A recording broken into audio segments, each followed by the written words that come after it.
குருவே, எனக்கு என்னமோ இங்க ஓசில உட்காந்து சோறு சாப்பிட்டுட்டு இருந்தா பௌர்ணமி முடியறதுக்குள்ள நல்லா உதவாங்கிட்டு போவோம் போலத்தான் தோணுது. தோணும் வேலை விட்டு இல்லாம இப்படி வேஸ்டா பொழுது கழிச்சிட்டு இருந்தா எல்லாமே தோணும். குருவே, சூழ்நிலை புரியாம பேசாதீங்க. பௌர்ணமி வர்றதுக்குள்ள மூசா இங்க வந்துட்டான்னா நம்ம கதையே கந்தலாயிரும். ஜாக்கிரதை. உண்மைதான். ஆனா இந்த ஆவுடைய அம்மா நம்மள நல்லவங்கன்னு பரிபூர்ணமா நம்பிட்டாங்களே, அதனால மூசா வந்தாலும் அவனால நம்மள ஒண்ணுமே பண்ண முடியாது.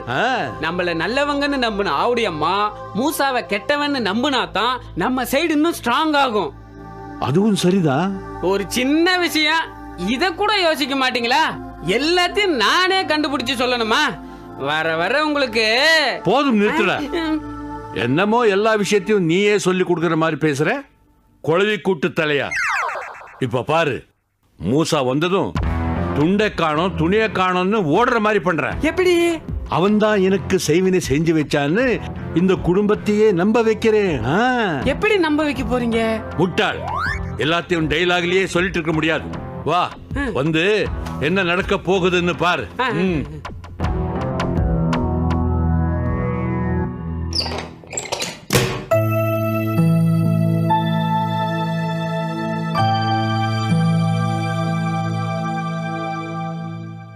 இந்த கண்ணப்பன் ஆட்டத்துக்கே வராம விலகியே நிக்கிறானே.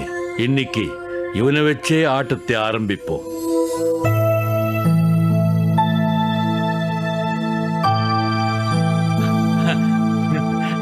என்ன முத்தியாப்புல அப்படி பாக்குறீங்க? இல்ல, கடவுளுக்கு ஓய்வே கொடுக்காம சகல நேரமும் கடவுளையே கும்பிடுறீங்களே, அதான் யோசிச்சேன். சகல நேரமும் நம்ம மனசுக்குள்ளே வாழ்ந்துகிட்டு இருக்கிற தெய்வத்தை எப்பவும் தியானம் பண்றதுல என்ன தப்பு? சரி, அப்படியே வெளியே காலார போலாம் வாங்க.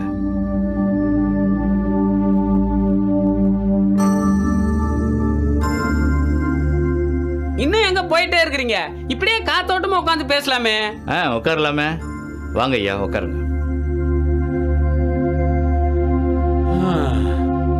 ஈஸ்வரா, ஆமா, எனக்கு ஒரு சின்ன சந்தேகம். என்ன? அம்மா மட்டும் அருள்வாக்கு சொல்றாங்களா, இல்ல உங்களுக்கும் ஏதாவது விசேஷ சக்திகள் உண்டான்னு? தெரியும்.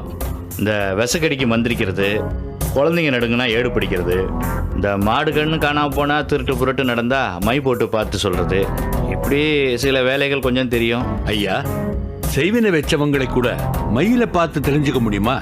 தாராளமா தெரிஞ்சுக்கலாம். அப்போ எனக்கு செய்வினை செஞ்சது யாருன்னு கொஞ்சம் மை போட்டு பார்த்து சொல்லுங்களேன். அதெல்லாம் இப்ப வேணாம், பௌர்ணமி முடியட்டும், ஆவடியாவே சோடி பார்த்து சொல்லிடுவா. என்னங்க நீங்க எதை கேட்டாலும் பௌர்ணமி முடியட்டும்னு சொல்லிக்கிட்டு இருக்கீங்க. ரொம்ப ஆர்வமா இருக்குங்க. இருப்பு குழந்தைங்க, தயவு செய்து பார்த்து சொல்லுங்களேன். எல்லாத்துக்கும் ஒரு நேரங்காலம் இருக்கு முத்தியா. உங்க ஆர்வத்துக்கெல்லாம் மந்திரம் படிக்க முடியுமா? அப்பா தான் இவ்வளவு கேக்குறாரு, கொஞ்சம் பார்த்து சொல்லுங்களேன். அதெல்லாம் முடியாதுப்பா. அப்பா, இவருக்கு பார்க்க தெரியாது போல இருக்குது, அதான் இப்படி சொல்றாரு. என்னது? எனக்கு தெரியாதா? யாராலையும் கண்டுபிடிக்க முடியாத குற்றவாளிகளையே நான் மை போட்டு கண்டுபிடிச்சு கொடுத்துருவேன், தெரியுமா? கேட்கறதுக்கு நல்லா தான் இருக்குது, நடத்தி காட்டினா தானே யாருக்கு என்ன தெரியும்னு நம்ப முடியும். நீங்க என்ன நம்பல?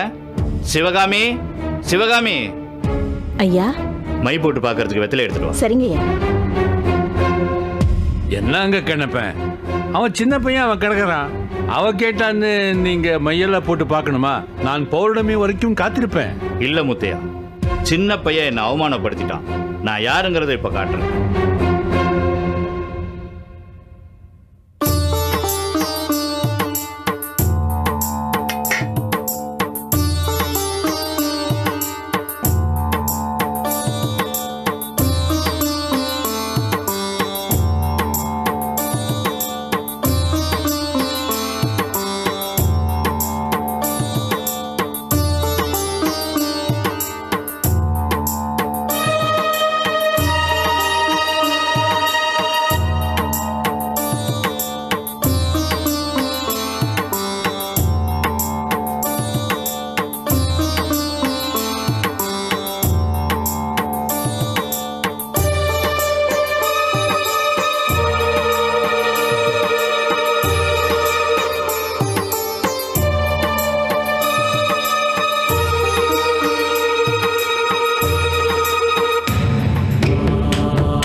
முடியாது, எனக்கு தெரியாதுன்னு சொன்னீங்கல்ல, மையில பாருங்க உங்க எதிரிய.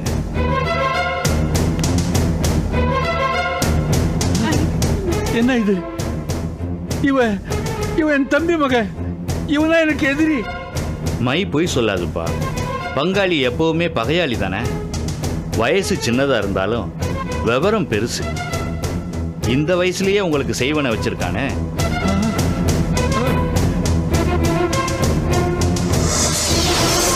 அப்பா, எனக்கு என்ன சொல்றதுன்னே தெரியலப்பா. ரொம்ப அதிர்ச்சியா இருக்குது. இவரா இப்படி? ஐயா சொல்றாருல்ல, மை எப்பவும் பொய் சொல்லாதுடா. நம்புடா. இவன் தான் நமக்கு செய்வினை வச்சது. தம்பி மகன் கூட பார்க்காம என் மகன் மாதிரி நான் எவ்வளவு பாசம் வச்சிருந்தேன். கடைசியில இவனே எனக்கு எவனா வந்துட்டானே. ஐயா சொன்னா நம்ப மாட்டீங்க, இது பாருங்க ஐயா.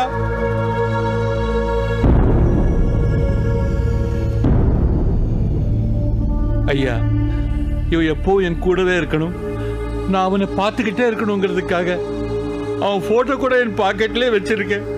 ஆனா இவன்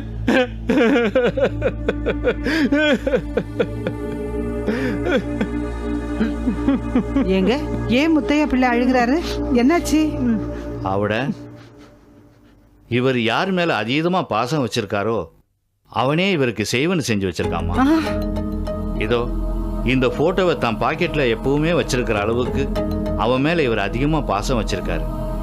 ஆனா அவன் இவருக்கு செய்வனை செய்யற அளவுக்கு பகைய வச்சிருக்கான்.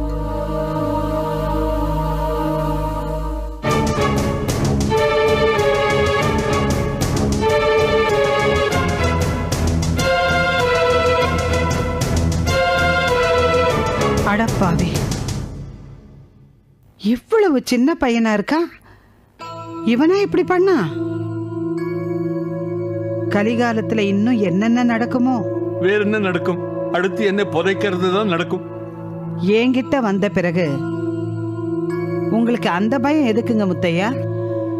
அந்த செய்வினை எவ்வளவு வீரியமான சக்தியா இருந்தாலும் சரி, அத நான் எடுக்கிறேன். உங்களை நான் காப்பாத்துறேன்.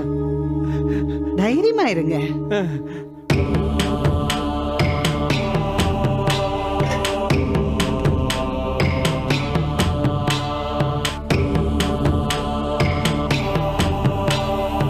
மகனே. அப்பா,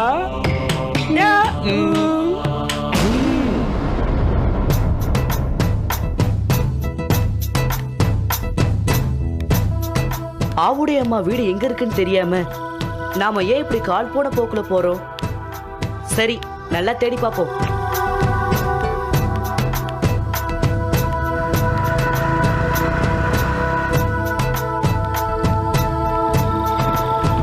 சார் சார் நில்லுங்க. என்ன? இங்க அருள்வாக்கு ஆவுடைய அம்மா வீடு எங்க இருக்கு? என்ன அருள்வாக்கு கேட்க போறியா? அந்த அம்மா இப்ப அருள்வாக்கெல்லாம் சொல்றது இல்ல. வெத்தலை பாக்கு போட்டுக்கிட்டு வீட்டுல உட்காந்து ஊர் நியாயம் பேசிட்டு இருக்கு. சாரி சார், நான் உங்க கிட்ட அருள்வாக்கு கேட்க வரல. பின்ன என்ன கைமாத்து வாங்க வந்தியா? உங்க பேச்சுல இருந்தே ஆவுடைய அம்மாவும் உங்களுக்கு பிடிக்கலன்னு தெரிஞ்சு போச்சு. நான் அவங்கள வேற ஒரு முக்கியமான விஷயமா சந்திக்க வந்திருக்கேன். தயவு செஞ்சு அவங்க வீடு எங்க இருக்குன்னு மட்டும் சொல்லுங்க, அது போதும். அந்த அம்மாவை பார்க்க போற எல்லாருமே முதல்ல இப்படித்தான் தெளிவா பேசிட்டு போறாங்க. பார்த்துட்டு வந்ததுக்கு அப்புறம் நம்ம யாரு எதுக்கு வந்திருக்கோன்னு அவங்களுக்கே தெரியாம போறாங்க. ஏய், சும்மா பார்க்காத, உண்மையை தான் சொல்றேன். இப்படியே போ, ஒரு புது பங்களா இருக்கும், அதை தொட்ட மாதிரியே வரிசையா தூண் வச்ச மாதிரி ஒரு வீடு இருக்கும். அதுதான் ஆவுடையம்மா வீடு. போ. ரொம்ப நன்றிங்க, நான் வரேன். நாளுக்கு 10 பேர் கிளம்பி பஸ்ஸை பிடிச்சி வந்துடுறாங்க அந்த அம்மாவை பார்க்குறதுக்கு. போது பாரு, ட்ரம்மை உருட்டி விட்ட மாதிரி. இது என்ன கதி ஆக போதோ?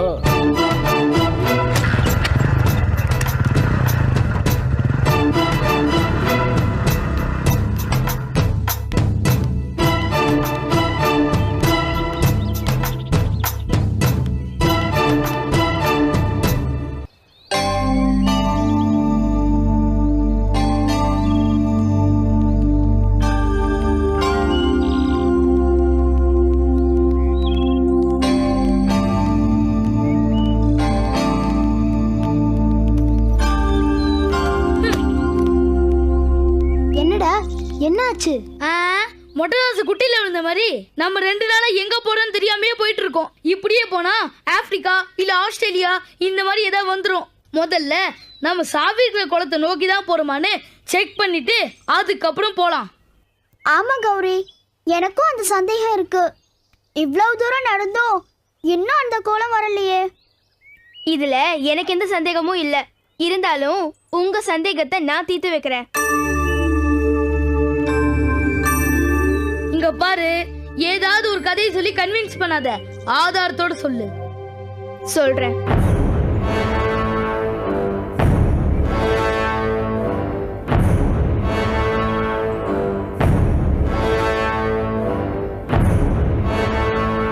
டே கௌதம், அந்த குச்சியை எடு.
தேடி போகும் முதலாம் சாவி மறைந்துள்ள கபால குளம் எந்த திசையில் உள்ளது? இப்போது நீங்கள் போகும் திசையும் குளமுள்ள திசையும் ஒன்றுதான். இதே திசையில் இன்னும் எவ்வளவு தூரம் நடந்தால் அந்த குளம் வரும்? நீங்கள் போகும் திசையில் முதலில் ஒரு பாலும் கிணறு வரும். எனது பாலும் கிணறு வருமா? ஆம், அந்த பாலும் கிணறு உங்களுக்கு பல கதைகளை புரிய வைக்கும். பின்பே நீங்கள் கபால குளத்திற்கு போக முடியும்.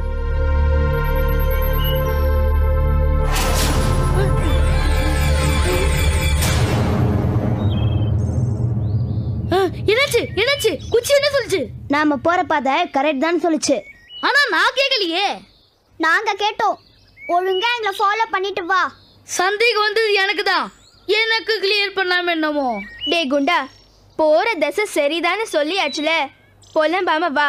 ஆஹா, முடியாது. என்னால் நம்பவே முடியாது. நீங்க 3 பேர் சேர்ந்து ஏதோ ஒரு கோல்மால் பண்றீங்க.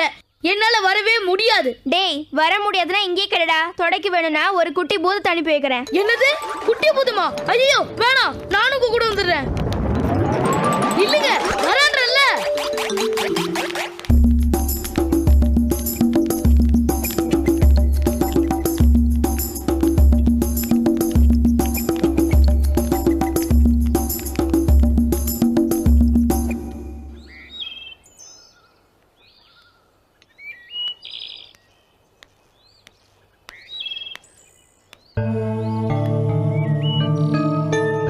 புது பங்களாவுக்கு பக்கத்துல வரிசையா தூண் வச்ச வீடுதான் ஆவுடையம்மா வீடுன்னு அந்த ஆள் சொன்னாரே.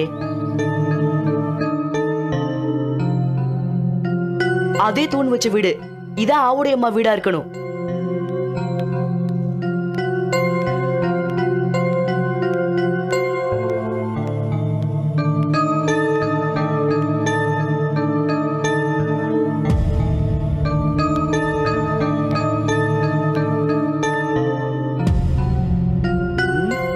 எங்க யாரையும் காணோம். அது சரி, நாம வருவோன்னு ஆவுடையம்மா வாசல்ல உட்கார்ந்துருப்பாங்களா? அம்மா, அம்மா,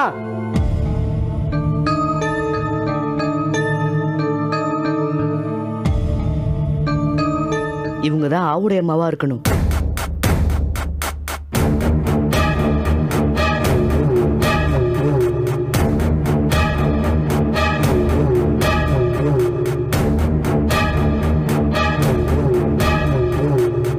வணக்கம்மா.